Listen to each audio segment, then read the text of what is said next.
2 Kings 7. Elisha replied, "Hear the words of the Lord. This is what the Lord says about this time tomorrow. A seah of the finest flour will sell for a shekel, and 2 seahs of barley for a shekel at the gate of Samaria." The officer on whose arm the king was leaning said, "The man of God, look, even the Lord should open the floodgates of heaven. Could this happen?" "You will see it with your own eyes," answered Elisha, "but you will not eat any of it." Now, there were 4 men with leprosy, and at the entrance of the city gate, they said to each other, "Why stay here until we die? If we say we'll go into the city, the famine is there, and we will die. If we say stay here, we'll die. So let's go over to the camp of the Arameans and surrender. If they spare us, we live. If they kill us, then we die." At dusk they got up and went to the camp of Arameans. And they reached the edge of the camp. No one was there, for the Lord had caused the Arameans to hear the sound of chariots and horses and a great army, so that they said to one another, "Look, the king of Israel has hired the Hittite, the Egyptian kings, to attack us." So they got up and fled at dusk and abandoned their tents and their horses and donkeys. They left camp as it was ran for their lives. The men who had leprosy reached the edge of the camp, entered one of the tents, and ate and drank.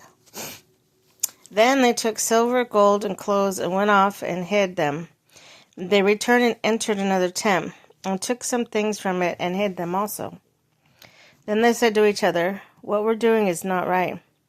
This is a day of good news, and we are keeping it to ourselves.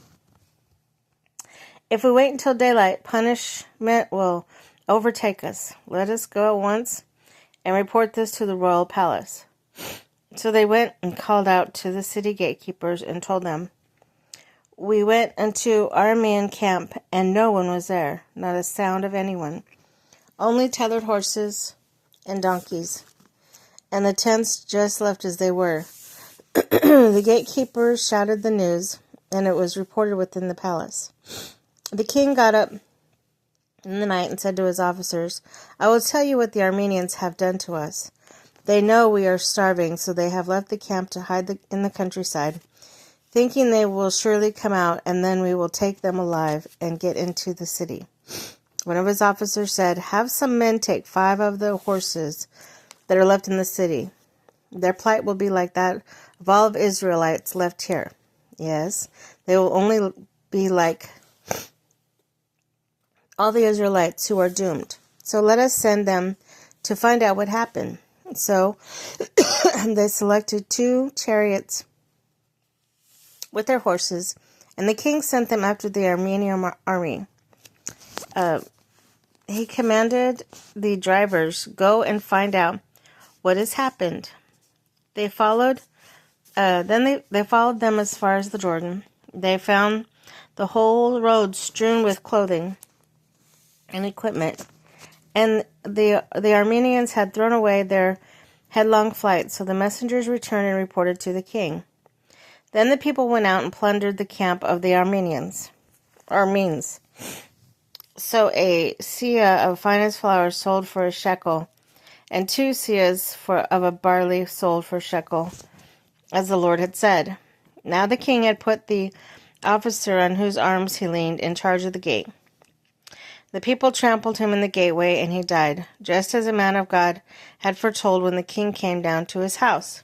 It happened as the man of God said to the king, "About this time tomorrow, a seah of the finest flour will sell for a shekel, and 2 seahs of barley for a shekel at the gate of Samaria." The officer had said to the man of God, "Look, even if the Lord should open the floodgates of the heavens, could this happen?" The man of God had replied, "You will see it with your own eyes, but you will not eat any of it. And that is exactly what happened to him. For the people trampled him in the gateway, and he died.